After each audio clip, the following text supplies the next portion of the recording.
Hello everyone, my name is Vanindra. Today I will present on the topic binary subtraction circuits. This includes half subtractor and full subtractor.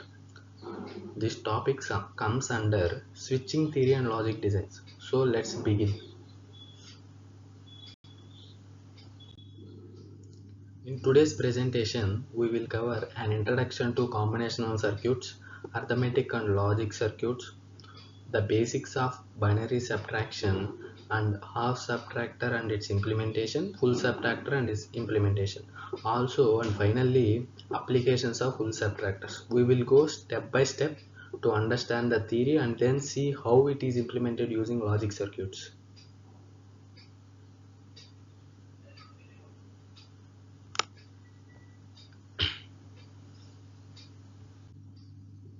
Here we introduce two combinational circuits. Combinational circuits are these where the output depends only on the present inputs. That means there is no memory inside these circuits. They are built using simple logic gates like AND, OR, NOT, XOR and so on. Also, they don't have any feedback loops. So the output changes immediately whenever the input changes. So here we can see the block diagram of the combinational circuits. We give the inputs and get the outputs based on the conditions. So there are some types in the combinational logic circuits. So here we can see those.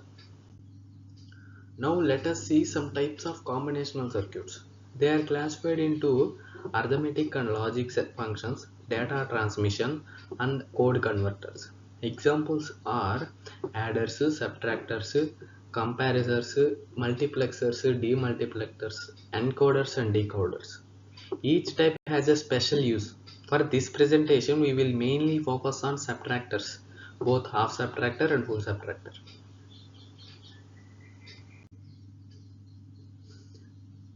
So let us see something about arithmetic and logic circuits. These are a very important category of the combinational circuits. They are used to perform some mathematical operations like addition, subtraction and comparison. The common circuits are half adder, full adder, half subtractor and full subtractor.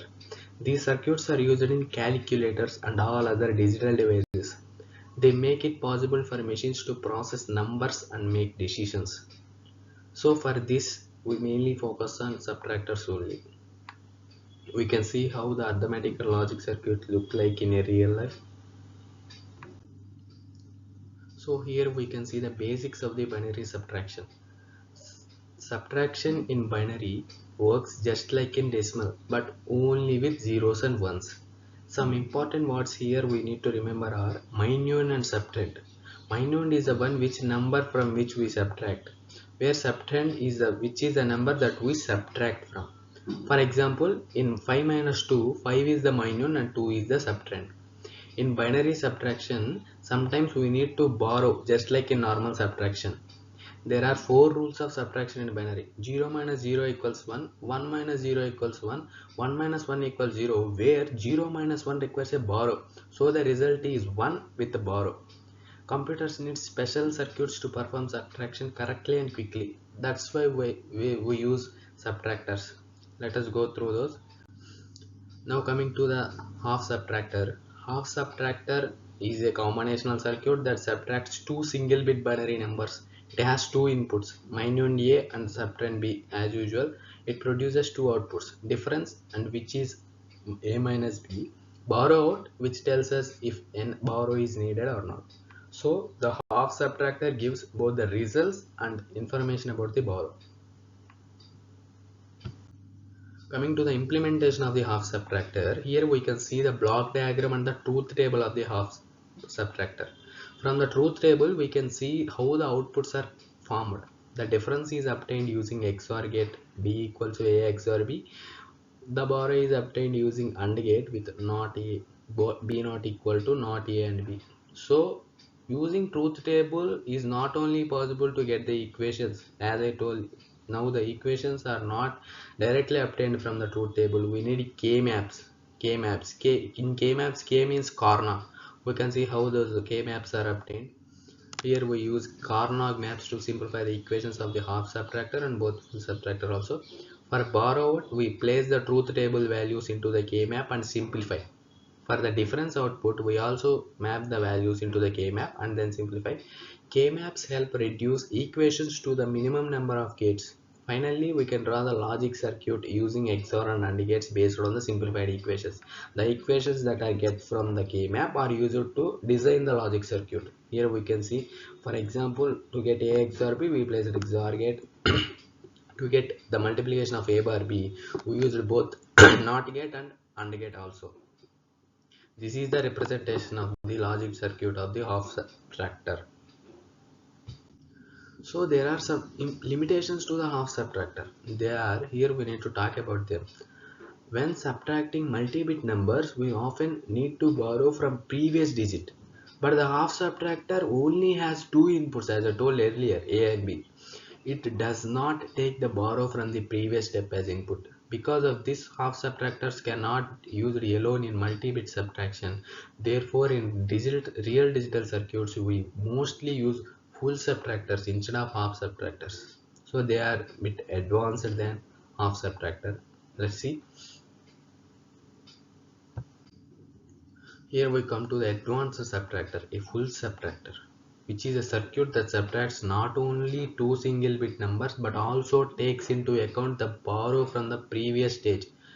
It has three inputs, but not like a half subtractor. And in addition to minus and subtrahend, borrow in also there.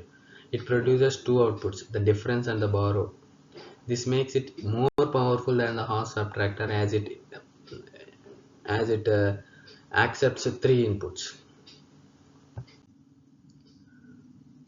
Coming to full subtractor implementation, we can see the block diagram and the truth table of the full subtractor. The truth table lists all possible combinations of inputs A, B and Bn, and then the resulting outputs are difference and borrow. As we can see here, we are placed there. From this table we can write the Boolean expressions. As I told earlier, but these expressions are long, so we use K-maps to simplify them. Directly by seeing the truth table, we do not have access to take the Boolean expressions. So here how we need to place the ones and zeros in a K-map. See here, for B in or D, the one for D, 1 is there for 1, and also for 2, also for 4 and 7. Remember, we need to place the ones in K-map only at these positions 1, 2, 4 and 7 for a difference. For B in, we can see here it is at 1, 2, we can see here. So let's see the K-map.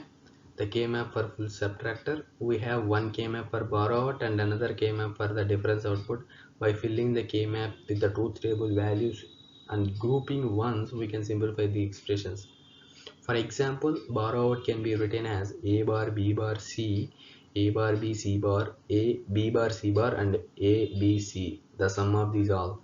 We can write it as A XOR B XOR C. So K-maps helps us to implement the circuit with fewer gates with more efficiency.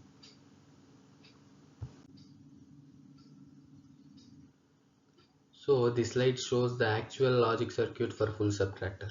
We can see how the XOR gates are used to get the difference, and the AND gates and the OR gates are used to get the borrow output. By connecting these gates together, we get the full subtractor logic circuit. If we observe, we can get these are the half subtractors combined to form full subtractors. So that what I mean is, if we see here, this is a half subtractor that we have discussed earlier, and this is another. So by combining two half subtractors, we can get the one full subtractor.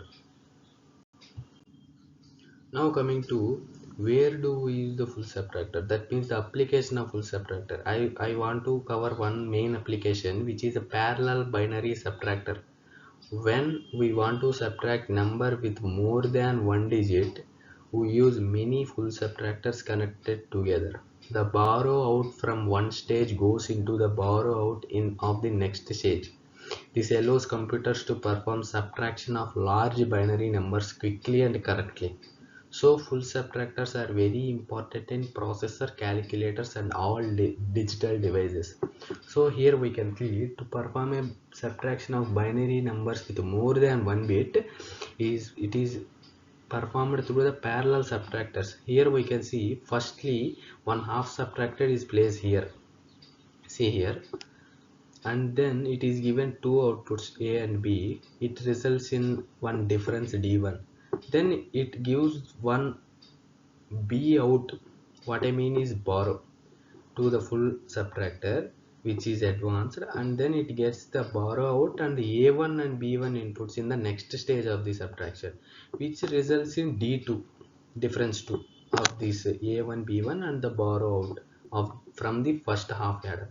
Then this first full subtractor results in second borrow output, which comes into the third full subtractor, which we give the inputs A2 and B2.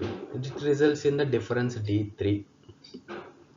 So, and then it also results in borrow output, and then comes to the last full subtract, it results in D4, which is a difference 4. It also if there is any carry, it results in borrow, or there it doesn't result any.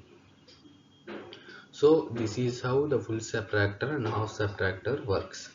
We can conclude here. Coming to the conclusion, we have learned about binary subtraction, how the binary subtraction takes place, also how it could be done with the subtractors, half subtractor and full subtractor. We also saw the limitation of the half subtractor and then which results in the full subtractor. We also saw how they are used in parallel binary subtraction. So subtractors and are the very main important in calculators, computers and devices such as any digital device. So thank you for watching.